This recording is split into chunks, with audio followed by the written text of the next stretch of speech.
listening to the Straight to Video podcast with Rob Lane. Hey, how's it going? Hope you're all doing good and want to thank you for choosing to listen to my show Straight to Video. As ever, I'm your host Rob Lane, here to bring you another brand new interview and hopefully shine some light on another great guest who I find super cool and hopefully bring some new stuff your way, either in music, film or just general VHS fun. On this new episode of the show, I'm thrilled to bring you a chat with actress, writer, martial arts fighter and tattoo artist Hannaj Bang Bendz. Now, I became aware of Hannah's work from watching movies by filmmaker David Ryan Keith and Clear Focus Movies. David himself was a great guest on the show a while back, along with actress Antonia Willens, who co-starred with Hannah in the movie I Am Rage. Now Hannah is back working alongside David once more in the new film Primal Games, which is out now, and again showcasing not only her acting and presence on screen, but her martial arts skills as well. It was fun to talk all things indie filmmaking with Hannah, along with living and working as a creative person and juggling all the different areas of work to make everything happen. Hopefully you'll enjoy this introduction and check out Primal Games, or maybe dive back and check out I Am Rage or some of their other work, including Ship of the Damned and Wrath of Dracula, which she did with a local filmmaker to us here in the Midlands, Steve Lawson. Hannah also has another brand new film which has just been released and available to watch now called The Crucifix, and you can connect with her on Instagram, which is simply at Hannaj Bang Bendz. But right now though, please enjoy my straight to video chat with the multi-talented Hannaj Bang Bendz.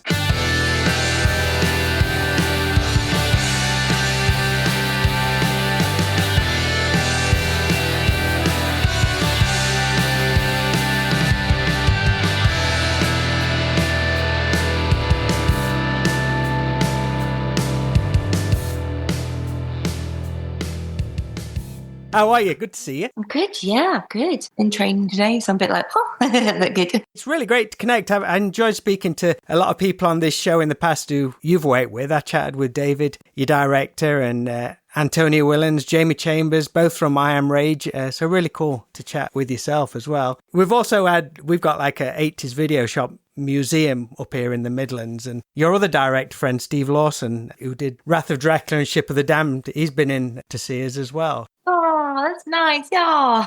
It's quite like close knit, actually. Like everyone kind of knows somebody that knows somebody if you haven't worked with them already in the film industry, anyway, in the indie film industry. It's quite nice. So are you down on the coast in Bournemouth, is that right? Or around that area? Yeah, I am. Right down as pretty much as far away from Scotland as you can get, to be honest, in England. What was you doing for the shoots? Was you flying up there? You didn't do a road trip or anything like that, did you? No, I didn't do a road trip. I flew. Yeah, I did consider for the premiere of I Am Rage, actually considered driving up, but I didn't in the end because about at least 10 hours. I thought, I don't know if I can do it. Yeah, that's a bit of a trek. Is that where you're from originally? Did you grow up there or just somewhere you've moved to? Yeah, mostly. My teenage years were in Gloucester, but yeah, my mum's side family, all kind of Bournemouth based. So I was down here from a young age, probably from about 5 years old, because before that, my dad would travel the world, so he took us with him from like when I was born to 5 years old. So yeah, from 5 to about 12, 13, I was in Bournemouth. Then teenage years in Gloucester. So I grew up with the cows and then went back down to Bournemouth for uni and just kind of stayed there because I thought it's quite nice down here, actually. So lots of memories growing up at the beach and all that kind of stuff, I would imagine. I feel free by the beach. I think, because people say, if you're an actress, why don't you live in London? And I think, well, to commute from one side of London to the other side of London takes about 2 hours. And to commute from Bournemouth to London takes about 2 hours. So I might as well just stay by the beach. There's beach and forest. It's pretty nice. And I feel like I can breathe down here. So yeah, it's lovely. I do like going to London for a visit, but then I like coming back to the beach. What kind of community is it down there? Is it quite a creative community, or has it changed over the years? Or is it one of those places like, this place is around here, like I live near Nottingham and that's always changing. Sheffield's always changing. So what's it like down there? It is changing. I think the creative scene is growing. Because there's two universities down here. There's the Bournemouth University and the Arts Uni right next to each other. And I actually went to both because I studied script writing at Bournemouth Uni and animation production at the AUB. And they work very closely with each other. So there's a creative community there that keeps growing. But the rest of Bournemouth has kind of changed. I don't know, it used to be very much just for retired people. And then younger people came. And now there's, I don't know, I guess parts of it are suffering from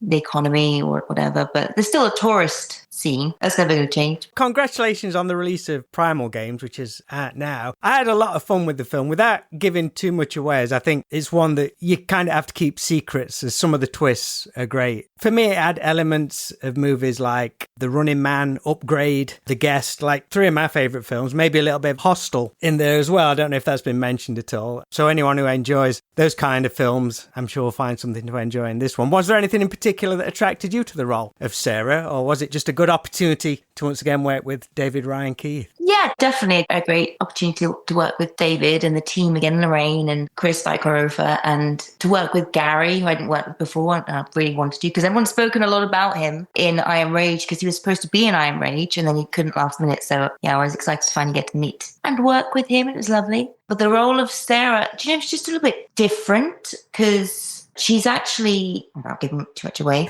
You have to be careful. Yeah, it's hard. It's kind of hard. She's not just one personality in this. It was kind of like a dual personality thing to play with. So it was kind of fun separating the same person, but not. Was there a lot of preparation for it? Not really, because we got the green light like very like last minute kind of thing. So we didn't have very much time to do as much prep as we all have liked, really. So there's a lot of working out.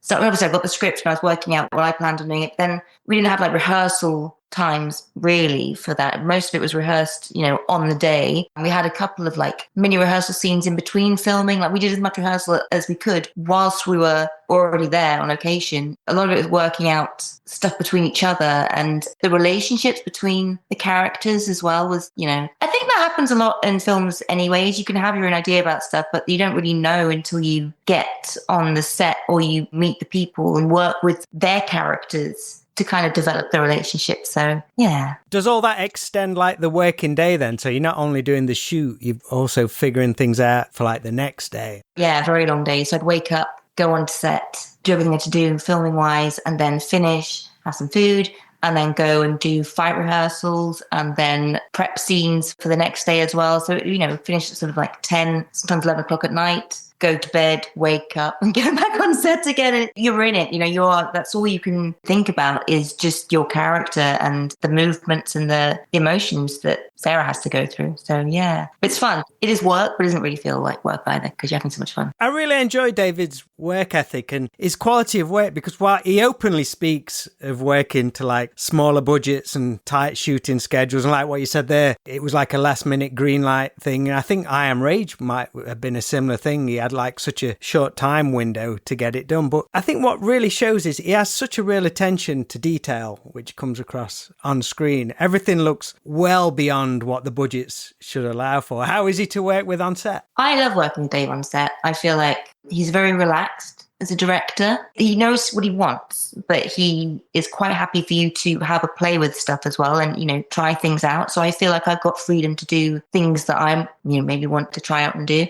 And when we were doing the rehearsals after, like quite often, you know, he'd be busy after filming. So we kind of rehearse between ourselves as actors and with Chris as well. We show Dave, like, oh yeah.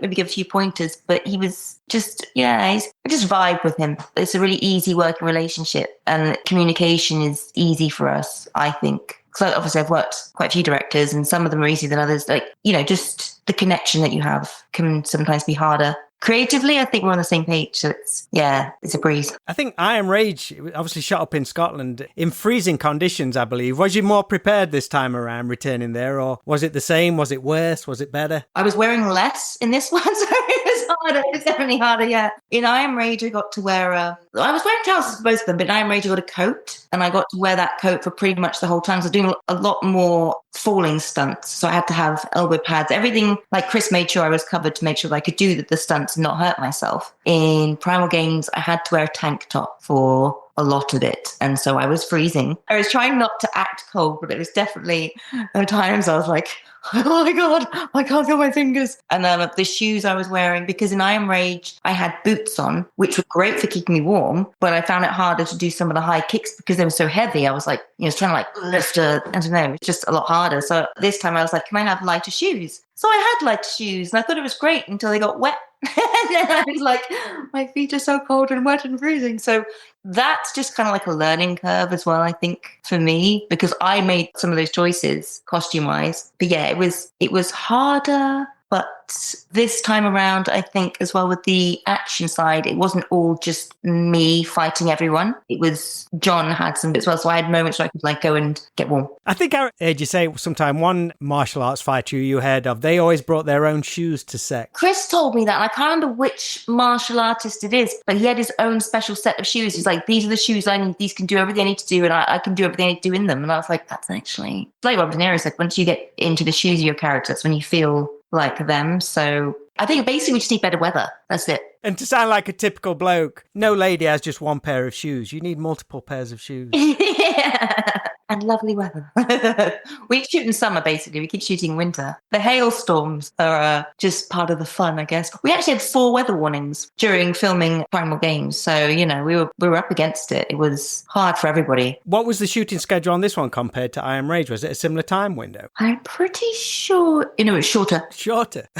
We had less time. Yeah, definitely less time because I was away for less time. I Am Rage, I was away for about 5 weeks. We had more time. We had some rehearsal time beforehand as well. It was still very tight, but we had time. We had time for days off as well. And in Primal Games, it was very, very, very tight. So you mentioned Gary Casper. What does he bring to the set and the overall shoot? He seems like he could be a real presence to be around, which comes across on screen. Yeah. Before I've met him, I've heard loads of stories about how wonderful and lovely and warm he is and how much energy he brings on set. And he brought all of that. And he's got such a warmth about him. Because obviously in the film, he's not a nice person, which is funny because in real life, he's one of the nicest people you'll ever meet. There's a particular scene, obviously, that he and I have that's it's kind of hard to watch. Not a nice scene, but all I can say to people that watch it is that he is the nicest scene partner you could ever wish for in that situation. He was so just attentive and caring, and he was very into improvising, which kept the scene alive as well. It wasn't like doing the same, rehashing things over and over again. He'd try different things, so it kept me on my toes. A lot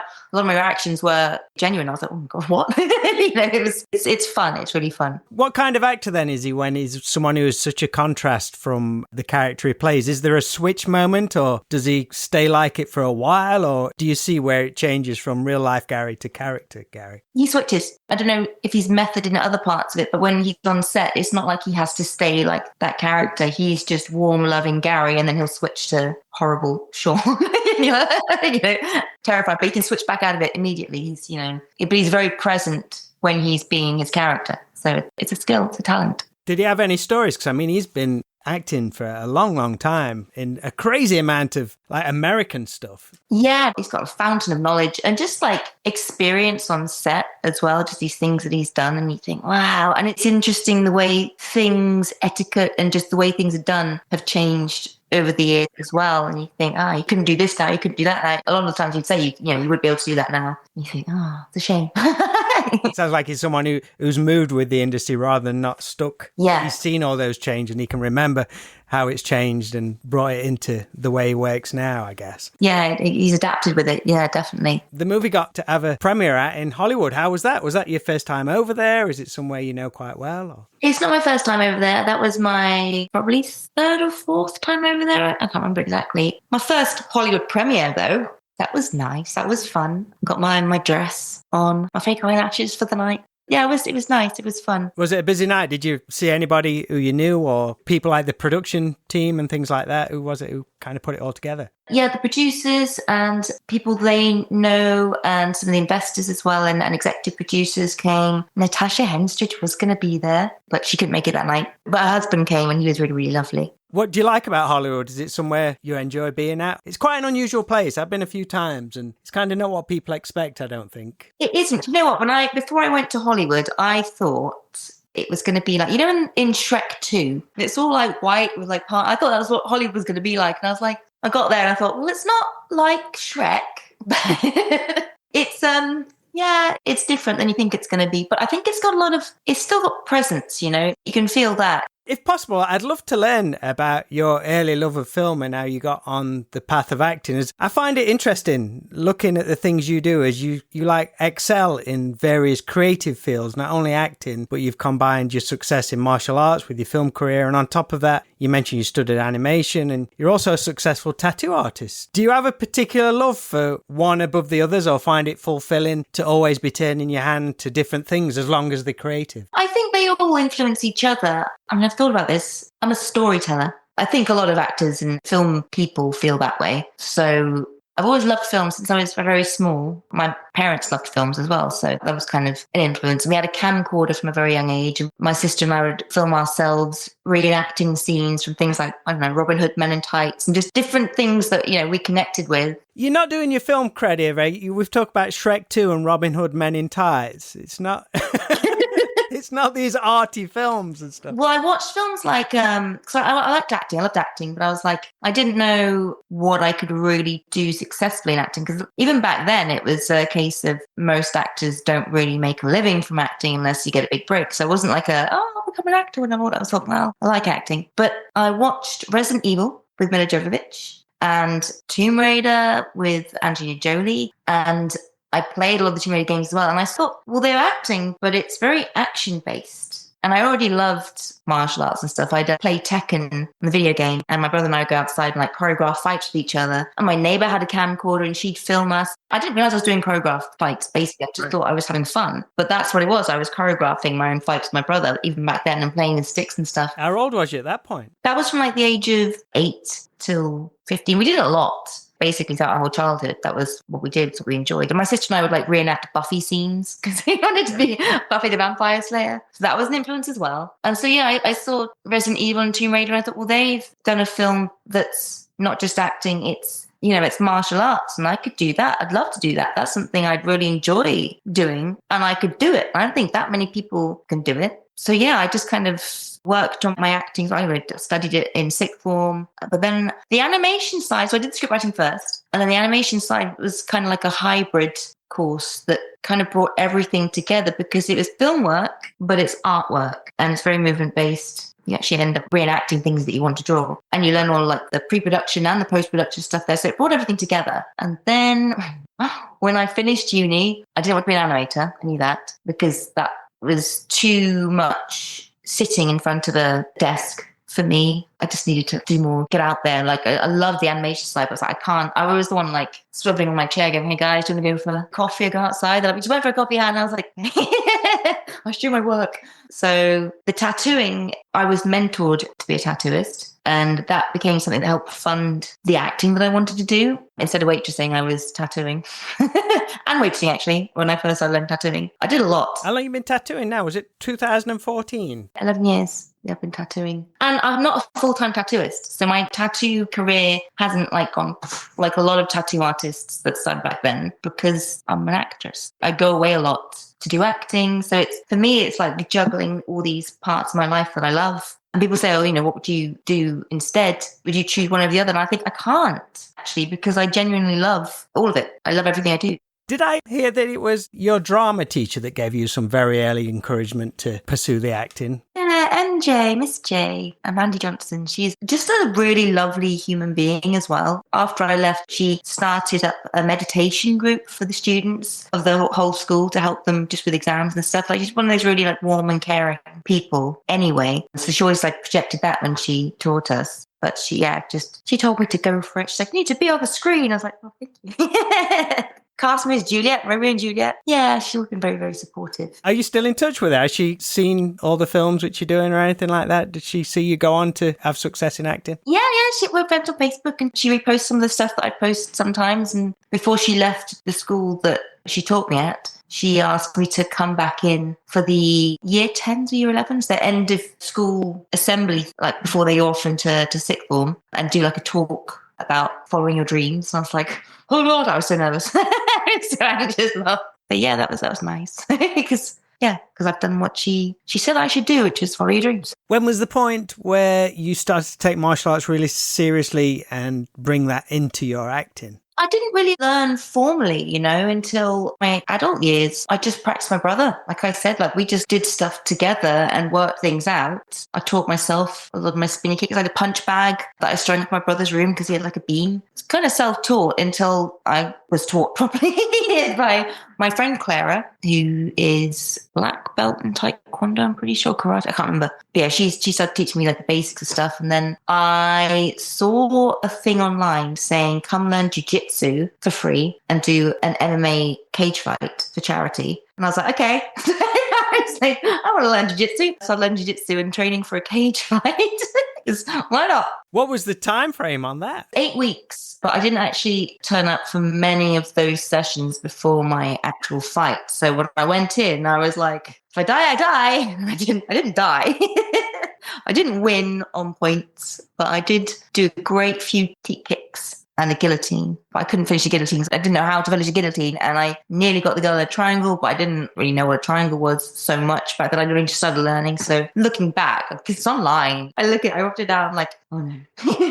Because doing kicks, against your brother and then, in choreographed fights is all well and good. But when you're actually in a cage and you're actually trying to hurt someone who's actually trying to hurt you back, it's different. It's definitely very, your cardio, you think you have good cardio until you get in there and realize your cardio is just, you gas out a lot faster than you think you're going to. Is that to do with adrenaline and things like that? You can get an adrenaline dump, yeah. I guess I did. And also my mouth guard, I hadn't got my mouth guard properly fitted, so it kept like popping out my mouth. Like, there's all things going wrong. I turned up and my shin guards weren't on properly. So referee had to do a shin guards. Like, I was not really fully prepared for it, but I had fun. And because of that, I was like, do you know what? I definitely want to do more jiu-jitsu because I really enjoyed the bits I'd learned. So from that, my love of jiu-jitsu was born. And then the kicks and stuff as well, I just carried on doing that. So it's, yeah.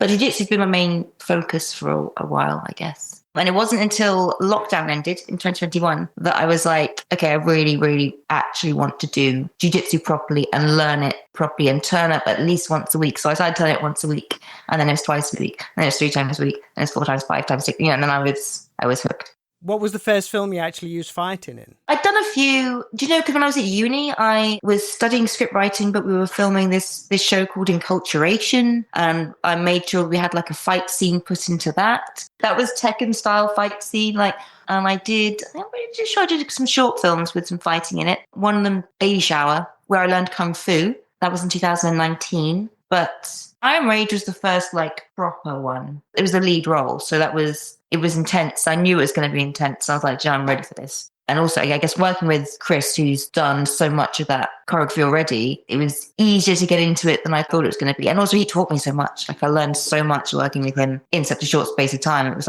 gold. Is there anyone in particular you'd like to do a fight scene with, do you think? As in some of your heroes or anything like that? Frank Grillo or Keanu Reeves. I mean, if you wouldn't want to do one with Keanu Reeves, that'd be pretty cool. Mila Jovovich. I mean, it depends if they want to. What other projects do you have in the pipeline? I think I've seen something called, is it the Crucifix movie, and also something called Jax, which you've written and star in? The Crucifix is out at the end of this month, and that's a horror. That's an intense horror that was really fun to shoot, and a really, really lovely team. The 2 characters, again, it's a duality kind of thing, were very intense and emotionally took a lot from me, actually. I actually needed emotional release therapy after that. And if anyone watches it, they'll see why, I guess.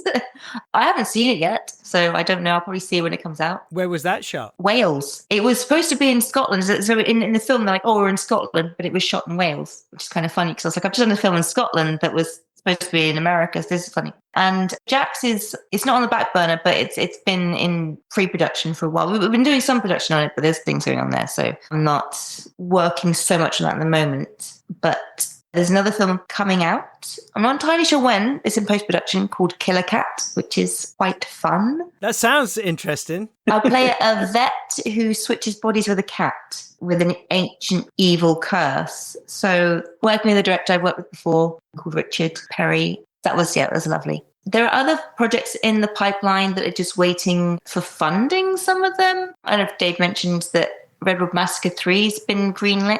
No, I didn't know that. Oh, so yeah, that's a prequel. We're just sort of figuring out what's going on there with that. The script's looking really cool. It'd be nice working with Dave again, obviously. Right, Hannah, I want to bring things to a close, and one final question, and if it's cool, I want you to time travel to a Friday night in the late 80s or early 90s, and you head into the video store. What movie soundtrack would you have on the Walkman, and what 3 tapes are you going to rent for the weekend? Movie soundtrack would be from one of my favourite movies, True Romance. Oh, great choice. Yeah. Dun, dun, dun, dun, dun, dun, dun. Oh, we know it. That would be one of the movies I would rent as well. Do you know what? I remember the first time I saw a scene from that, my mum was watching it and she's watching it downstairs and I was supposed to be in bed. And I came downstairs and I peeked through the keyhole in the in the living room from the outside. And I was looking wow, what's that? Like a few years later, I watched the film and I was like, this is the film she was watching. I thought it was like the end scene where all the shootouts happening and Patricia Arquette's like running and like blood everywhere. That's a popular film, but I think it gets overlooked a lot of times. It's such a great film. It's one, it seems fresh every time I see it and you see something new. The characters are so great in it. And we always say Christian Slater should have been a much bigger star.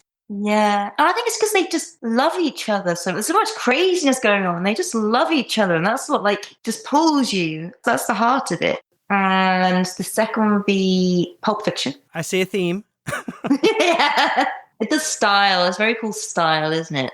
And funny. Lots of quotes going on there. And the third one would be Fifth Element. Oh, cool. Yeah. Was that a big film for you growing up? Yeah, because I was a kid when I watched it and we rented it. I was around a friend's house and we rented it from the video store. Put it on. I was like, this is the best film ever. It has everything I ever want in a film. It's amazing. Martial arts, aliens, everything. It's just everything. Flying cars. What more do you want? I think that's the first time I saw Mila Jovovich as well. So I was like, oh, she's cool. I want to be her. They're like 3 peak 90s picks, they are, for sure. Yeah. I mean, 80s, I wasn't really alive in the 80s. That's it. Make me feel old. It's fine. Oh, sorry.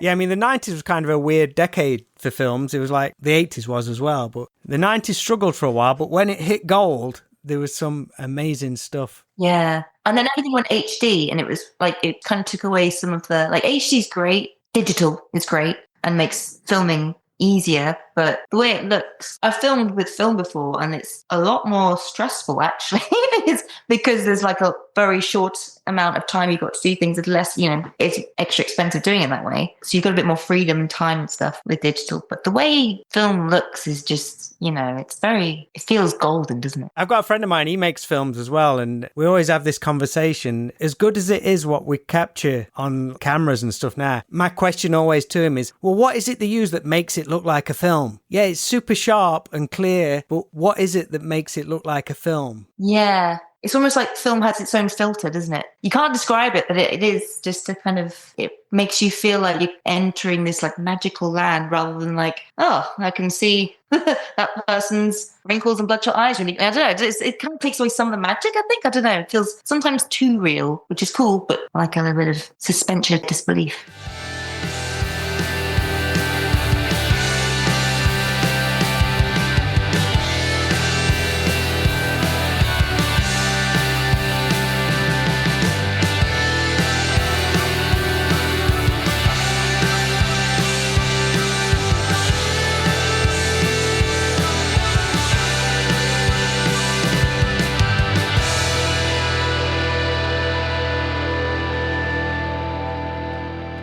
Big thank you to Hannaj Bang Bendz for chatting with me on this week's Straight to Video podcast. You can check out not one but 2 new films she's starring in, which are out now. Primal Games and The Crucifix are both available to stream wherever you get your movies from, and hopefully physical editions will be available soon too.